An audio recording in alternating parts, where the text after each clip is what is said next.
La Fórmula 1 tiene más de 70 años de historia. Han pasado coches rapidísimos, otros extremadamente raros y únicos, y otros con grandísimas evoluciones.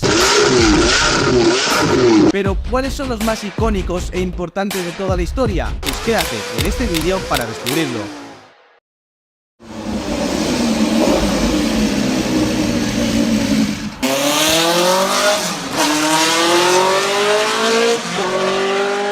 El Lotus 49 fue un coche diseñado por Colin Chapman para la temporada de 1967. De hecho, este coche, y gracias a que Lotus convenció a Ford, fue el primer coche que montó un motor Ford Cosworth. De hecho, el vehículo se diseñó en torno a esta unidad de potencia, y con los años, Cosworth se asentaría como uno de los fabricantes de motores más importantes en la historia de la Fórmula 1. Pero lo más importante de este coche es que fue el coche que descubrió la aerodinámica en la Fórmula 1. El equipo Lotus, en el Gran Premio de Mónaco de 1968, montó los primeros alerones de toda la historia de la categoría reina. Eran muy simples y pequeños, estaban ubicados en la parte delantera y trasera, pero rápidamente los ingenieros de Lotus se dieron cuenta de la gran ventaja que esto proporcionaba en el tiempo por vuelta. Y en las siguientes carreras empezamos a ver algunos experimentos. Los alerones cada vez eran más altos. ¿Por qué? Pues porque si los elevaban, el aire que incidía sobre ellos era totalmente limpio y por tanto podían generar más carga aerodinámica y que el coche fuese más rápido en las curvas. El problema de estos alerones era que al estar tan altos, los anclajes se partían y vivimos varios accidentes. Por eso la FIA decidió tomar cartas en el asunto para evitar que los alerones estuviesen tan altos y produjesen accidentes. Pero el Lotus 49 fue el primer coche de la historia que montó los alerones en la Fórmula 1 y marcó un antes y un después, porque la aerodinámica es clave para ganar carreras.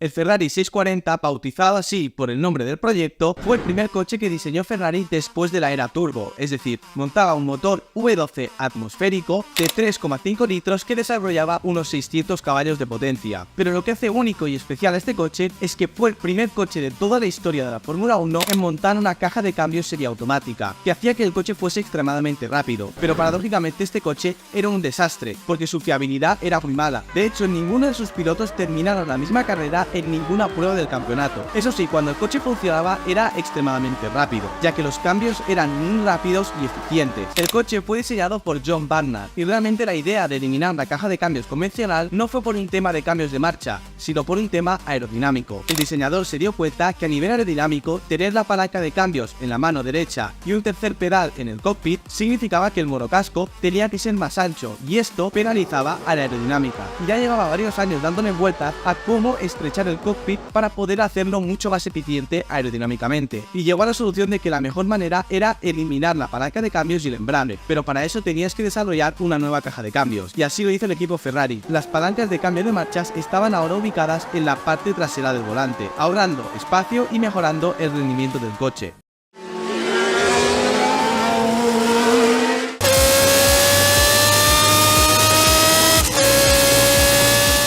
Y ahora vamos a uno de los coches más importantes de toda la historia, el McLaren MP4-1, el primer coche de la historia en introducir un monocasco en fibra de carbono, que aumentó muchísimo los niveles de seguridad, a la vez que permitía que el coche fuese mucho más rígido y ágil en las curvas, ya que reducía muchísimo su peso. La fibra de carbono es el material más usado en la Fórmula 1 actualmente. ¿Por qué? Pues porque tiene una gran resistencia y pesa muy poco, el sueño de cualquier ingeniero. Pero claro, esto la primera vez que se hizo no fue tan sencillo. De hecho, el monocasco lo tuvo que hacer una empresa que se dedicaba a la aviación militar, y el coche desgraciadamente no ganaría el campeonato mundial, pero sí que era más rápido y ágil que sus rivales. El coche de nuevo fue diseñado por John Barnard, que en aquella época estaba en McLaren, y tras una visita a la fábrica de Rolls-Royce, donde vio a sus ingenieros trabajar en un motor de jet hecho con fibra de carbono, empezó a darle vueltas a esta idea, y fue a buscar al jefe del equipo en aquel entonces, Ron Dennis, para explicarle la importancia de su descubrimiento. Y así fue, Ron Dennis dio la luz verde y el equipo McLaren empezó a diseñar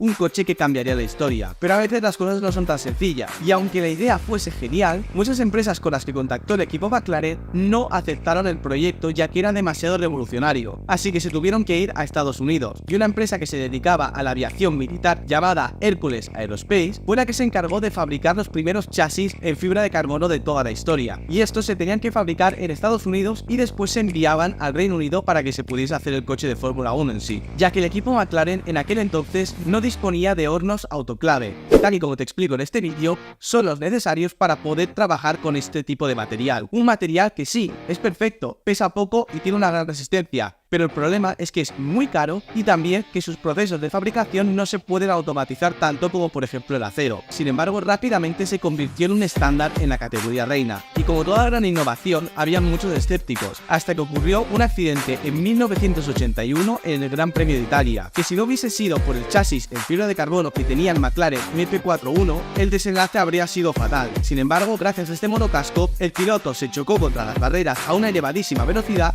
y pudo salir por su propio pie e ileso, y ahí se demostró que la historia de la Fórmula 1 cambiaría para siempre.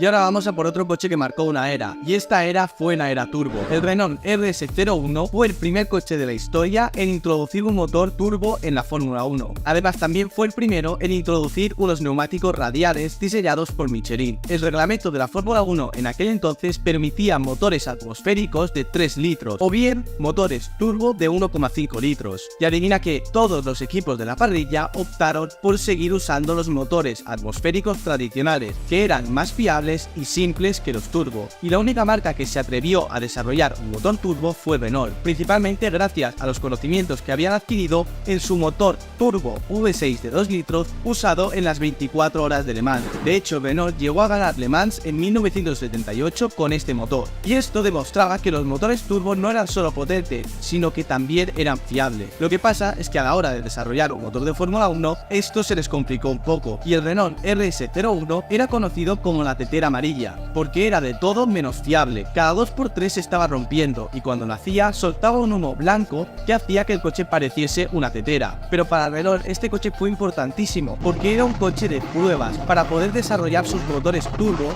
que usarían en los años siguientes. Y así que hicieron. Los motores turbo poco a poco fueron mejorando su fiabilidad y su potencia. Tanto es así que después de que el Renault RS01 hiciese su debut en el Gran Premio de Gran Bretaña de 1971, solo pasaron 3 años hasta que el resto de equipos de la parrilla usase este tipo de motores, ya que eran mucho más pequeños, eficientes, potentes y fiables. Y gracias a este coche entramos a una era que para muchos es la mejor de toda la historia. Llegamos a ver motores que tenían más de 1400 caballos de potencia, así que la FIA, al ver que el tema de la potencia se empezaba a descontrolar, empezó a ir poco a poco regulando la presión a la que podía girar el turbo, hasta que finalmente los motores turbo terminaron siendo prohibidos, y no fue hasta el año 2014 que se volvieron a introducir. Pero este coche no es solo un coche que cambió la Fórmula 1, sino que cambió el mundo de la automoción. Antes no habían coches turbo, ahora si vas a comprar un coche, el 99% de coches que hay en el mercado son coches con motores turbo, ya que son mucho más eficientes. Es más, esta clase de motores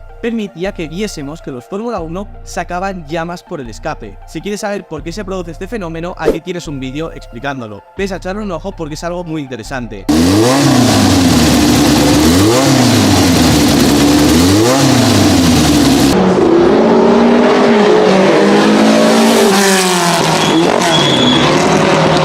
Y ahora, volviendo atrás en el tiempo, nos encontramos con el Cooper T51, un coche que compitió en la temporada 1959 de Fórmula 1 y se convirtió en el primer coche de toda la historia en ganar un campeonato mundial de Fórmula 1 con un motor situado por detrás del piloto. El equipo Cooper tradicionalmente había optado por buscar diseños revolucionarios, y en vez de ubicar el motor como los demás equipos lo estaban haciendo en la parte delantera, decidió empezar a situarlo por detrás del piloto, y esto daba numerosas ventajas, sobre todo a nivel del comportamiento del coche, ya que normalmente los coches de aquella época tendían a ser subviradores. De esta manera el subviraje se eliminaba y teníamos un coche mucho más ágil y rápido en curvas. Además se conseguía ahorrar peso y tenía numerosas ventajas aerodinámicas, y los tanques de combustible se situaron en los laterales del coche, y esto tenía una gran ventaja, y es que el combustible, a medida que se iba gastando, permitía que el comportamiento del coche no cambiase en exceso, y en carreras carreras que duraban alrededor de 3 horas y aquellos motores que consumían una barbaridad, esto se notaba y mucho en el comportamiento del coche. Sin embargo, a pesar de ser el primer coche en ganar un mundial con un motor situado por detrás del piloto, esto no fue tarea fácil, porque aunque Cooper parecía que de cara a la última carrera tenía el mundial en el bolsillo, en el Gran Premio de Sebring se empezó a torcer todo. Jack Brabham, que era el piloto de Cooper y que era el favorito para llevarse el título, únicamente necesitaba puntuar para poder proclamarse campeón del mundo. Pero ¿qué pasó? Que en la última vuelta Brabham se quedó sin gasolina y estando primero tuvo que bajarse del coche y lo empujó a Porso hasta cruzar la línea de meta en cuarta posición, proclamándose así por primera vez campeón del mundo de Fórmula 1. Seguramente uno de los finales del mundial más agónicos de la historia. Por cierto, en esa misma carrera, Bruce McLaren ganó su primera carrera de Fórmula 1, convirtiéndose así en el piloto más joven de la historia en hacerlo, un récord que duró hasta el año 2003, cuando un tal Fernando Alonso le arrebató ese récord.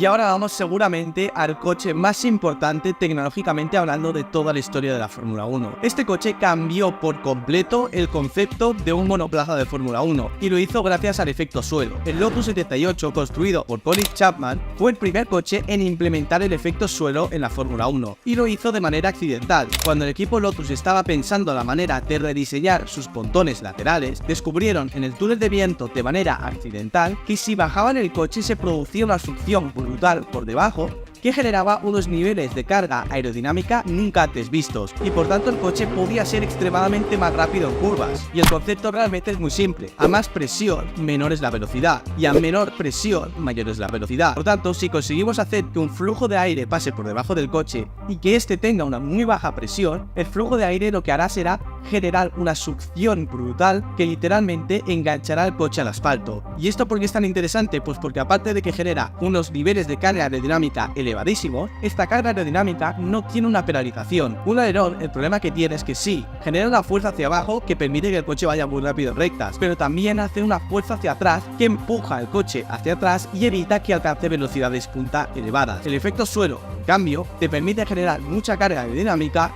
y poder correr mucho en las rectas. Tal fue el descubrimiento que Mario Andretti, el piloto del equipo, quería introducirlo lo antes posible para el Gran Premio de Holanda, pero Chapman le dijo que no, porque tal era el descubrimiento que el diseñador tenía miedo a que los demás equipos se copiasen del coche, y no fue hasta que evolucionaron un poco más la idea que finalmente se introdujo. El coche realmente no era nada del otro mundo, pero claro, con niveles de carga aerodinámica que triplicaban a los de sus rivales, se convirtió en el coche a batir, porque en las curvas era inalcanzable. Sin embargo, no logró el título de 1977, este se lo llevó Niki Lauda con su Ferrari, pero este coche sí que fue la base para el siguiente Lotus.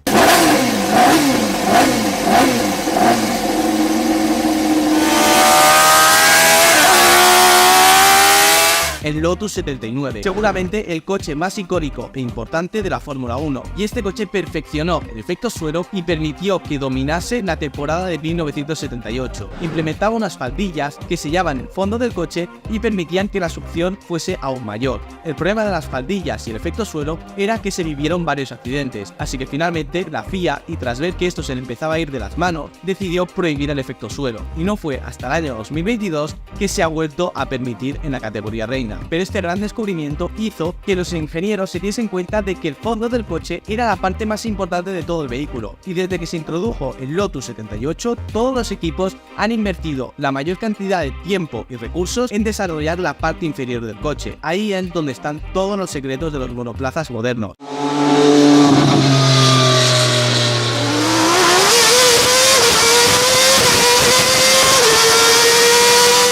Y ahora nos vamos con seguramente uno de los coches más dominantes de toda la historia de la Fórmula 1, el McLaren MP4 de 1988, un coche que no destacaba en nada, pero que era brillante en todo. McLaren se unió a Honda, pero a tan solo 4 meses de empezar la temporada, el MP4 tan siquiera existía, es más, no existía ni su diseño. Por eso el equipo inglés, como tenía tan poco margen, decidió hacer una cosa, decidió tomar una decisión que resultó ser la que le dio la receta del éxito: no darle a ninguna pieza más importancia que que a las demás, para de esta manera poder tener un coche que fuese una especie de todoterreno y que se comportase bien en cualquier circuito. Y así fue, el McLaren MP4 consiguió ganar todas las carreras del año menos una. Sin embargo, el 88 fue un año de cambios, ya que Senna se unió al equipo McLaren, y con él lo hizo el motorista Honda, que suministró su motor turbo de 1,5 litros y que desarrollaba unos 700 caballos de potencia. Y este motor, aparte de ser extremadamente potente y fiable, también presentaba unos consumos de combustible muy reducidos y eficientes. Este motor se diseñó como resultado a que la FIA quería darle más importancia a los motores atmosféricos, que en la era turbo habían pasado en segundo plano. Pues bien, en el 88 la FIA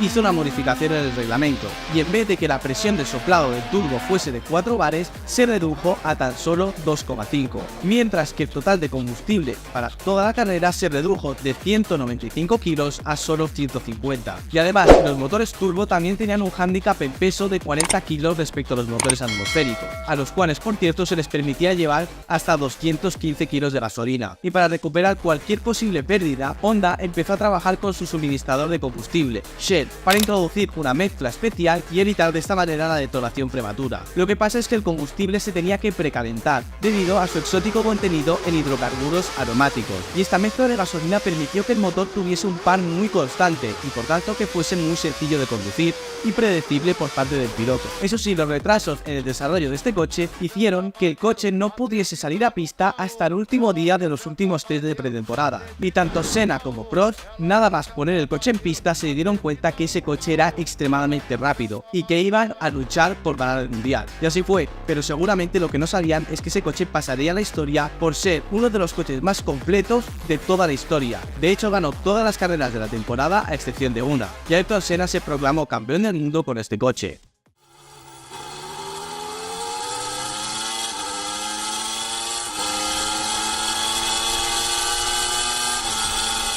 Y ahora nos vamos a descubrir lo que es seguramente el coche más avanzado tecnológicamente de la historia, el Williams FW15C. El equipo Williams introdujo por primera vez la suspensión activa en su FW14C. Sin embargo, no fue hasta el año siguiente, 1993, que introdujeron seguramente lo que fue su obra maestra, el FW15C, que implementaba principalmente la suspensión activa, que era un tipo de suspensión que permitía que la altura del coche se mantuviese constante en todo momento, tanto en frenadas, aceleraciones, como también en curvas, lo que propiciaba que la aerodinámica del coche funcionase de manera óptima en todo momento, ya que todos los movimientos que se producen en aceleraciones, frenadas y curvas afectan negativamente a la aerodinámica y comportamiento del coche. Por eso este coche era tan estable, predecible y rápido en curvas. Este monoplaza fue diseñado por un tal Adrian Newey, y sus pilotos eran Alan Prost y Damon Hill. Pero la suspensión activa no era su única innovación, sino que también presentaban muchísimas otras ayudas a la conducción, como por ejemplo los frenos ABS, el control de tracción, un sistema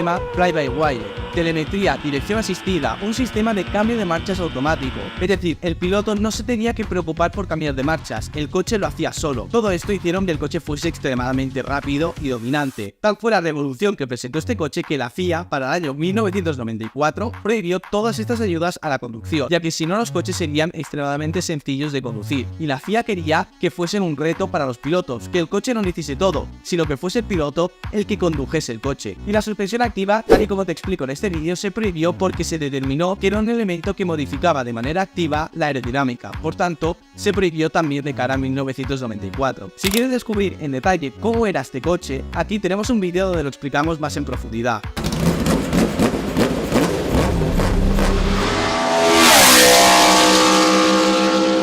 Y ahora nos vamos al pasado, volvemos a 1962, cuando Lotus introdujo el Lotus 25, el primer coche de Fórmula 1 en tener un chasis monocasco, y esto permitió que el coche fuese mucho más rígido y mucho más ligero que sus competidores, y le dio a Jim Clark un título mundial. De hecho, era 3 veces más rígido que sus rivales, y era el doble de ligero. Sin embargo, esta idea no salió del equipo de Fórmula 1 propiamente, sino que se basaron en un coche de calle, el Lotus Elite, para traspasar este conocimiento a la Fórmula 1. El chasis de aluminio, gracias a su ligereza, también permitía que el Lotus 25 cuidase mucho más los neumáticos que sus rivales, y también permitió reducir el área frontal del coche y por tanto mejoró significativamente su aerodinámica. Y esto marcó una era. De hecho, el estándar en seguridad de la Fórmula 1 durante más de 2 décadas fue un chasis monocasco de aluminio, hasta que, como hemos comentado, el McLaren MP4 cambió todo e introdujo la fibra de carbono.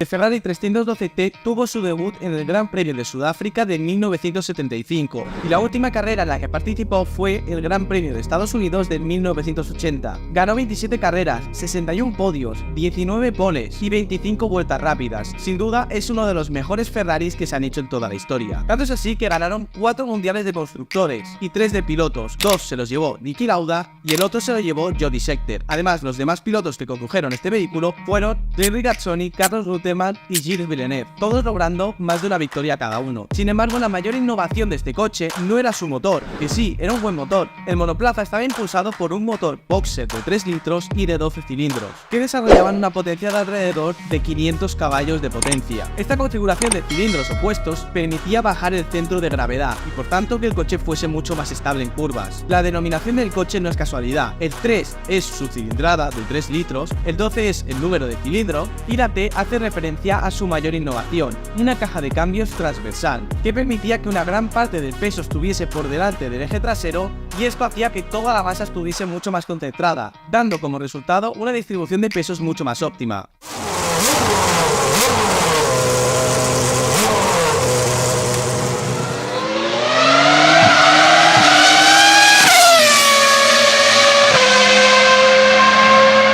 Y ahora nos vamos al año 2002 con el Ferrari F2002, uno de los coches más exitosos y completos de toda la historia. Compitió en 2002 y 2003, ganando 15 de 19 carreras y proclamando a Michael Schumacher campeón del mundo en ambos años. El coche era un coche extremadamente ligero, pesaba 600 kilos y montaba un motor V10 que tenía un sonido brutal y generaba una potencia de más de 900 caballos. El coche de 2002 no fue solo un desarrollo del coche anterior, sino que también presentaba numerosas innovaciones, especialmente en la caja de cambios. La ubicación se cambió y gracias al titanio se consiguió reducir un 15% el peso y se consiguió bajar también el centro de gravedad, permitiendo que el coche fuese mucho más maniobrable en curvas. Además, esta nueva caja de cambios permitía un cambio de marchas sin la necesidad de usar el embrague, algo que hacía que los cambios fuesen aún más rápidos y eficientes. Y también se mejoró el control de tracción y se hicieron algunas mejoras en temas aerodinámicos. Todo esto dio como resultado un coche extremadamente rápido, completo y fiable, que dominó las carreras en las que participó.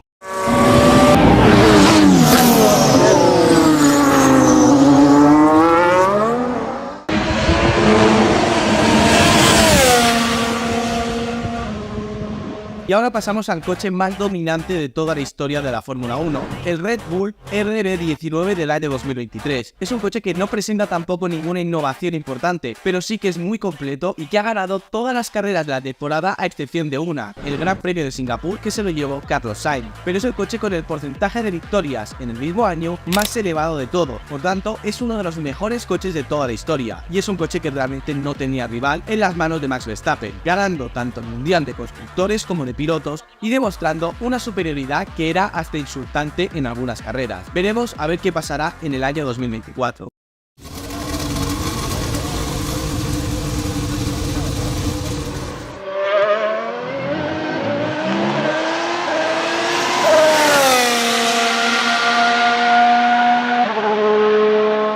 Y finalmente también hay que hacer mención al coche más rápido de toda la historia de la Fórmula 1, el Mercedes W11, un monoplaza que también fue muy dominante, pero sobre todo es seguramente el monoplaza más rápido de toda la historia de la Fórmula 1. De hecho, tenemos un vídeo comparándolo con lo que seguramente es su gran rival, los monoplazas de principios de los años 2000. Si quieres descubrir cuál de los dos coches es más rápido y por qué, ves a ver este vídeo.